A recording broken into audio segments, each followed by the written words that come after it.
Hello everyone, I'm Love here, back again with another Awaken Chaos Era video. So in today's video, I'll be talking about the new legendary hero that we can obtain through by completing the events as well as the tournaments, and the hero is Haruna. So basically, she is one of the hero where we can collect these matrices. Unfortunately, these matrices are available in specific events and tournaments, which are this one. And this event and tournaments happen on specific dates. So if you want to get her, you need to collect those matrices. Like for instance, Arena Rally, it drops 50 matrices, and you need to obtain at least 100 matrices of this particular hero in order to summon her through the matrix. Alright, so let's take it for an example. For this one, for the gear enhancement, it does not drop any matrices. And let's try out the Dragon Cup Rally. Okay, so this Dragon Cup Rally, there's a reward section here. So as you notice, right, the progress rewards, under the progress reward section, you can see that we can collect 15 matrices of Haruna. So currently, the matrices for Haruna is only available by purchasing these badges. And once you unlock the progress rewards with this badge, which is this one, then you'll be able to purchase, to obtain these matrices for Haruna. So you need to get at least 7 badges of this in order to obtain Haruna. Alright, so let's quickly go through her skills and traits to see how she can help you in your account progression. Alright, so we are now in the index of the 7 woodlands, and we can see Haruna is located in this particular faction. So this is the character animation of Haruna. She seems like the female version of Hyunwoo, the ninja team or ninja warrior. So basically, she wields a long sword that has some fire glowing out from her blade, and she also has another sword at her hip here, just in case if her sword goes missing or got lost in the battle. So basically, this is her 360-degree outlook. She wears some sort of like a very light armor with a black and red team dress, and she also wears a mask to hide her identity. And the coolest part is she does not wear any high heels like other female warriors in this game. So yeah, so her aesthetic looks okay for this particular team. Alright, so let's check out her overall stats. So she has an S rating for attack, A rating for critical rate, and B rating across the health, defense, and speed. So basically, she's a damage nuker. And let's quickly go through her abilities, starting off with her trait, which is known as the Fearless Mind. Active attacks remove 1 positive effect on the target. When attacked, reduces the damage received, capped at 60% according to the attacker's lost health. So the more health that the attacker has lost, then you can reduce more of his damage. And upon ascending her, I guess it's the 5th ascension, what it does is Haruna will be able to gain attack up version 2 for 2 turns up to 1 time per round if the attacker's health is below 50%. So with this condition, right, I think the Ace developers made it in such a way that she's meant for the Rift of Chaos, the Lava Colossus, the Fire Affinity enemy, because the Fire Boss will reduces his health from 100% to 50% at the start of the battle. So this is where she can benefit by getting this attack up buff. And the coolest part will be she's able to remove that 1 positive effect. Usually the Lava Colossus boss, right, he will always put 1 critical rate up buff on himself, and if he gains too much of those critical rate up stacks, right, then it will be able to demolish your entire team with critical damage. So this one is really useful to remove that critical rate up.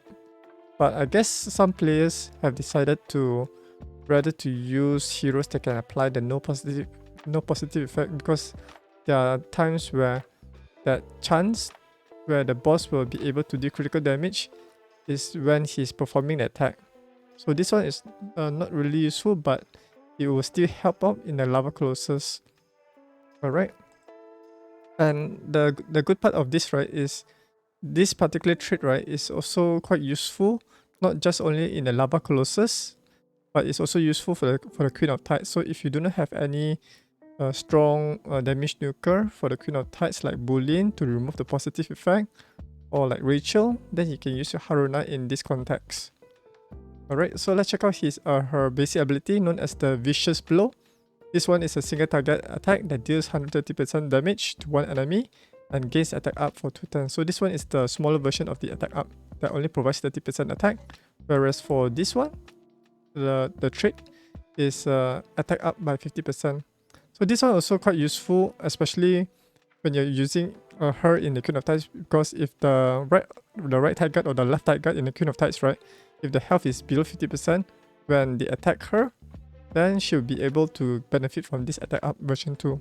And next will be her special ability, known as the Inferno Burst, that has a 3-turn skill cooldown, deals 160% damage to one enemy, and the damage scales with the enemy's lost health.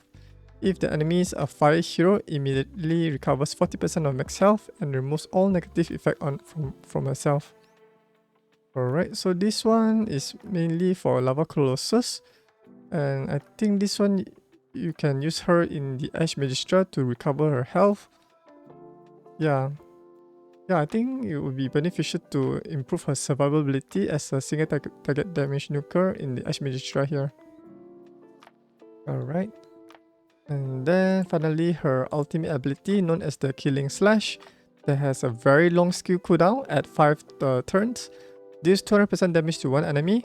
Damage scales with the enemy's lost health. If the enemy's health is below 50%, ignore 60% of the enemy's defense and reduces the ultimate ability cooldown by 2 turns.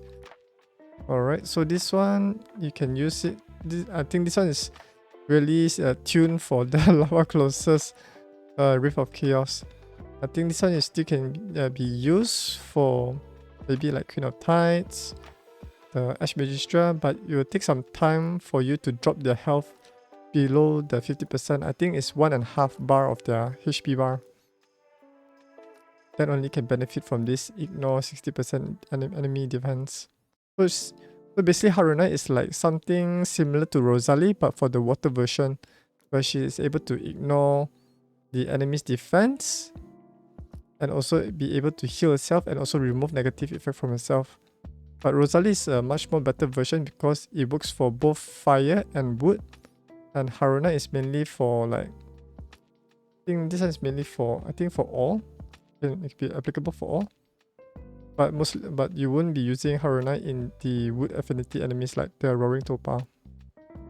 So basically it's like the fire, which is Ash Magistra, and water Queen of Tides. Right, to summarize her abilities, right, what we can see that she's something similar to Rosalie's ability, where she can ignore the enemy's defense, and she's also able of removing the negative effect from herself. But this one must be a fire hero. And yeah, so she is quite useful in these 3 areas that I can see her, which is the Ash Magistra, Queen of Tides, as well as the Lava Colossus Rift of Chaos. So if you're starting out as an early to mid game player, then Haruna will be quite beneficial in this context. And if you're a late game player who already have lots of very good characters in your account like Rachel, Rosalie or Boolean, then she might not be so helpful in this context. And if you have Grayson is a better version of her for the Rift of Chaos, because he immediately removed the critical rate up from the boss, so that whenever the boss performs his attacks, right, the attack will not be critical damage. But for Haruna, she needs to take her turn to remove the positive effect. And let's check out her bio. She doesn't have any story right now. Currently, the Ace developers is kind of lagging behind on generating the storyline for these heroes, especially for the new ones.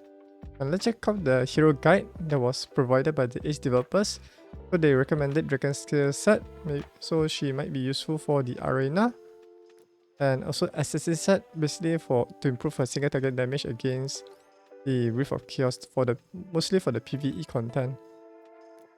So I guess she'll be useful for the arena offense.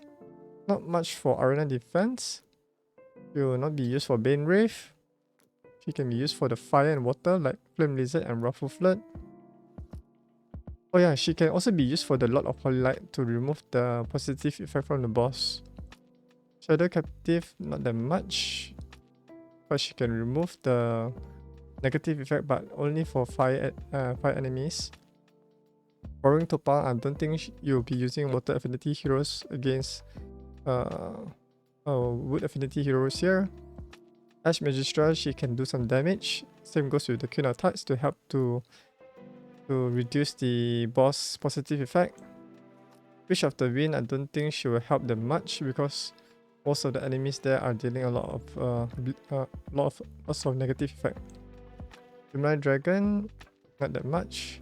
Armor Incursion for Banker, I don't think she will help much at all. Alright, so that's basically my conclusion of Haruna's capabilities. Do let me know your comments below. What do you think about her? And will you be getting her through the completing the events and tournaments and purchasing the badges to get her? And yeah, if you found this video helpful, do give this video a thumbs up. And if you are new to my YouTube channel, you can click on the subscribe button as well as ringing the notification bell to stay up to date whenever I upload a new video on this channel.